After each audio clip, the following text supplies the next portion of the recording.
देखकर इंजीनियर बन गया था, मगर उनका बीच वाला बेटा बिल्कुल गंवार और आवारा ही बनकर रह गया। अब उनके दो बेटे डॉक्टर और इंजीनियर ने शादी भी कर ली थी और कुछ महीनों के बाद ही उनकी बेटी की भी एक अच्छे घराने में शादी हो गई थी। मगर बीच वाला बेटा अभी भी कुंवारा ही था, क्योंकि वो बिल्कुल अनपढ़ था और कहीं पर मजदूरी का छोटा सा काम करता था। इसलिए उसे शादी के लिए कोई भी लड़की नहीं मिल रही थी और उसके माँ बाप उससे बहुत परेशान हो चुके थे। अब जब भी उसकी बहन अपने मायके आती तो पहले वो अपने डॉक्टर और इंजीनियर भाइयों से मिलती थी, मगर बीच वाले भाई से वो बहुत कम मिलती थी, क्योंकि वो उसे ज़्यादा पैसे नहीं दे पाता था। लेकिन फिर भी वो अपनी बहन से बहुत प्यार करता था। अब उनके पिताजी की बीच वाले बेटे की शादी किए बिना ही मृत्यु हो गई। उनकी माँ ने सोचा कहीं अब किसी के मुंह से बंटवारे की बात ना निकले, इसलिए अपने ही गांव की एक सीधी सादी लड़की से अपने गंवार लड़के की शादी करवा दी। शादी होते ही ना जाने क्या हुआ। अब उसका अनपढ़ बेटा पूरा मन लगाकर काम करने लगा और पहले से कहीं ज़्यादा मेहनत भी करने लगा। अब तो उसे कोई भी दोस्त बुलाने आता तो वो उसे यही कहता था कि भाई, पहले तो मैं जैसे तैसे अकेला कमाकर खा लेता था, मगर अब मेरी शादी हो गई तो मुझे अपनी पत्नी के लिए भी कमाना पड़ता है और कल को आने वाले बच्चों के लिए भी तो कुछ जोड़ना ही पड़ेगा। इसलिए दोस्त, अब मैं तेरे साथ नहीं घूम सकता।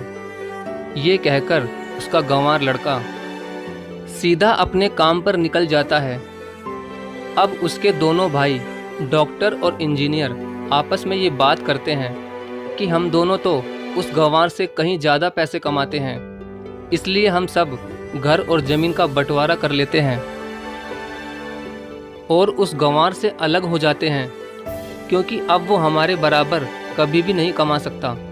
इसलिए उन दोनों भाइयों ने अपनी माँ के लाख मना करने के बावजूद भी बंटवारे की तारीख तय कर दी और उन्होंने अपनी बहन को भी बुलवा लिया और अपने गंवार भाई से भी कह दिया कि आज तुम अपने काम पर मत जाना, क्योंकि हम सब आज घर और ज़मीन का बंटवारा करेंगे।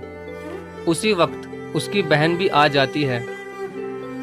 तभी उसका गंवार भाई कहता है कि तुम लोग बंटवारा कर लो, मुझे जो भी देना हो दे देना, मैं शाम को आकर अंगूठा लगा दूंगा। तभी उसकी बहन कहती है, अरे बेवकूफ़, तू तो अनपढ़ ही रहेगा, जमीन का हिस्सा तो आमने सामने बैठकर ही होता है। तभी उसके दोनों भाई भी बीच वाले गंवार भाई को उल्टा सीधा कहते हैं। तब उसकी माँ भी उसे कहती है कि बेटा, आज तू काम पर मत जा, बंटवारा तेरे सामने ही होगा तो ही अच्छा है। उसी वक्त वकील भी आ जाता है। तभी वकील कहता है कि आपका सारा हिस्सा मिलाकर 10 बीघा ज़मीन है और आपका घर है। अब ये बताओ कि किसको कितना हिस्सा देना है, मैं उसी हिसाब से बंटवारे के कागज़ बना दूंगा। उसी वक्त उनका गंवार भाई कहता है कि वकील साहब, 5-5 बीघा मेरे दोनों भाइयों के नाम लिख दो और ये जो हमारा मकान है ये मेरी प्यारी बहन के नाम कर दो।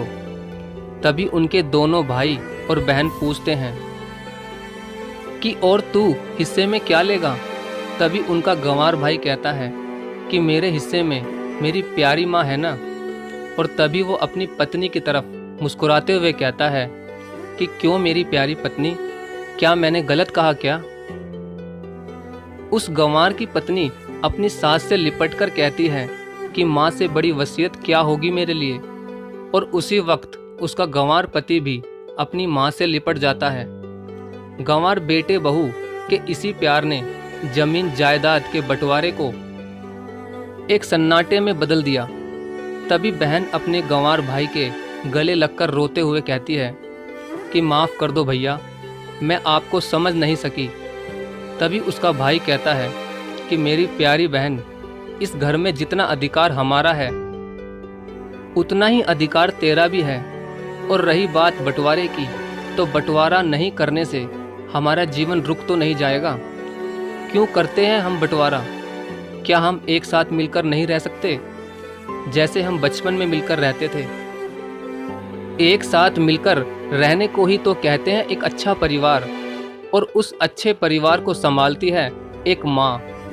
तभी उसके दोनों भाई भी बहुत शर्मिंदा होते हैं और वो बंटवारे के सभी कागज